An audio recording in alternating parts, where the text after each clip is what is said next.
नमस्कार दोस्तों, मैं अंकुर उपाध्याय स्वागत करता हूं आप सभी का एक बार फिर से अपनी नई वीडियो में। दोस्तों, भारतीय बाजार बहुत हैवी वॉलेटिलिटी दिखा रहा है और वॉलेटिलिटी में ज्यादातर गिरावट दिखा रहा है। कल हमने करीब 10 बजे के बाद से लेकर 3:30 तक एक रिकवरी, एक रिबाउंड, एक उछाल देखा। वो उछाल आज भी कंटिन्यू हुआ सुबह करीब 10 साढ़े 10 बजे तक, लेकिन उसके बाद बाजार अपने असली चाल में आ गया और गिरने लगा। गिरावट में मार्केट दोबारा नीचे गया और निफ्टी ने 25,800 का लेवल ब्रेक भी किया। 25,768 तक नीचे गया था। अभी नीचे से करीब 60 पॉइंट्स की रिकवरी निफ्टी में आ गई और दोबारा बिल्कुल फ्लैट हो गया है। लेकिन स्मॉल कैप जो आधा % ऊपर था, अभी 1/3% नीचे है। स्मॉल कैप इंडेक्स में आपको गिरावट देखने को मिल रही है और इसी की वजह से पोर्टफोलियो लाल निशान में फिसल गई है पूरी तरीके से, क्योंकि मार्केट ब्रेथ हो चुकी है समय खराब।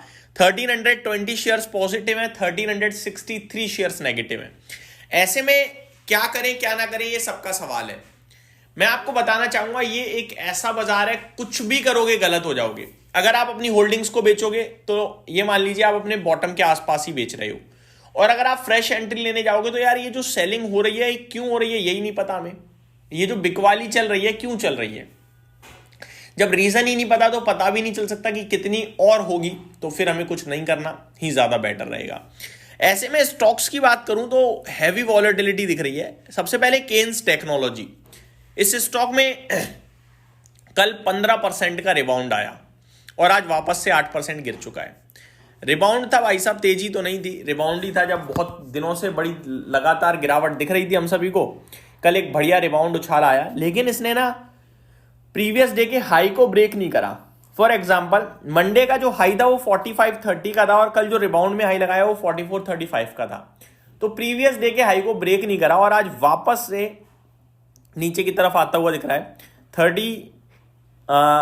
कल का जो लो था वो 3712 का था और अभी स्टॉक जो ट्रेड कर रहा है वो 3990 पे ट्रेड कर रहा है। तो धीरे धीरे नीचे की तरफ ही जा रहा है, जो कि नेगेटिव साइन है। मैं आपको दो चीजें बताना चाहूंगा। केन्स टेक के ऊपर मैंने कल वीडियो बनाई थी जहां मैंने आपसे कहा वैल्यूएशंस की बात करी। वैल्यूएशन टर्म में केन्स टेक्नोलॉजीज बहुत सस्ता हो चुका है। क्या बहुत तो नहीं, लेकिन सस्ता है। जी हाँ दोस्तों, इसको आप अगर पैग रेशो पे देखोगे 1 के भी नीचे ट्रेड कर रहा है, जो कि आपको बता रहा है बहुत सस्ता है। सेकेंड थिंग, इस स्टॉक में जो कुछ हुआ वो एक डिस्क्लोजर की वजह से हुआ है। कंपनी ने थोड़ा सा आप ये कह सकते हो अपने इन्वेस्टर्स के साथ सही नहीं किया, चीजें गलत बताई। अब अगर केवल जितना गलत बताया और जितना हम लोगों को सही समझ में आ चुका है उतना ही है, उससे ज्यादा कुछ भी नेगेटिव नहीं है, तो फिर ये मेरे हिसाब से गोल्डन अपॉर्चुनिटी है। लेकिन जब कंपनी वहां ऐसा झूठ बोल सकती है तो क्या पता और जगह भी झूठ बोल रही हो। अगर ऐसा कुछ निकलता है और जब फाइनेंशियल्स के रिजल्ट्स आएंगे Q3 के और उसमें कुछ दिक्कत आ जाएगी तो फिर और भी घट सकता है। तो ये अभी मिसमैच है। अब मेरे पास इस समय दो चीजें हैं, एक मैं इस स्टॉक को यहीं से एवरेज करना शुरू कर दूं और दूसरा मैं Q3 तक के रिजल्ट्स का वेट करूं, Q3 के रिजल्ट्स का वेट करूं। अब आपको क्या सही लगता है वो आप डिसाइड कीजिए। मेरा मानना है कि आपको भरोसा दिखाना चाहिए इस स्टॉक पे, इन भाव पे, स्पेशली अगर आप इन्वेस्टेड हो तो। आगे बात करें दोस्तों दूसरे स्टॉक के बारे में, तो इंडिगो ये भी लगातार खबरों में बना हुआ है। 3% नीचे दिख रहा है 4840 पे। खबर ये आ रही है, Delhi airport confirms smooth operation and timely service across all terminals. तो अब पूरी तरीके से चीजें क्लियर हो गई हैं। कल ही इंडिगो ने कहा था कि जो चीज हमने कही थी कि दिसंबर 15 तक हम सारी फ्लाइट्स ऑपरेशनल कर देंगे, टाइम से काम होने लगेगा, अब वो 9 तारीख से ही हो जाएगा, यानी कल से ही हो जाएगा। और अभी फाइनली अपडेट आ रही है दिल्ली एयरपोर्ट से भी कि अब टाइमली काम चल रहा है। लेकिन मेरा मानना यह है कि आपको इंडिगो के ऊपर भरोसा नहीं करना चाहिए। क्यों नहीं करना चाहिए? जो कुछ हुआ है उसका इंपैक्ट फाइनेंशियल पे 100% आएगा और वो इंपैक्ट आपको Q3 के रिजल्ट्स में दिखेगा, पहली बात। दूसरी बात, कंपनी अभी घेरे में फंसी हुई है।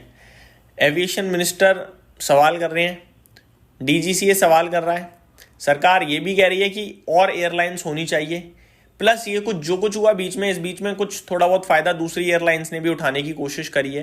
तो मेरा मानना यह है कि इसके ऊपर रिजल्ट इंपैक्ट आएगा और थोड़ा बहुत आपको इस स्टॉक पे अलर्ट भी रहना चाहिए। मेरे को लगता है कि और गिरावट भी हो सकती है।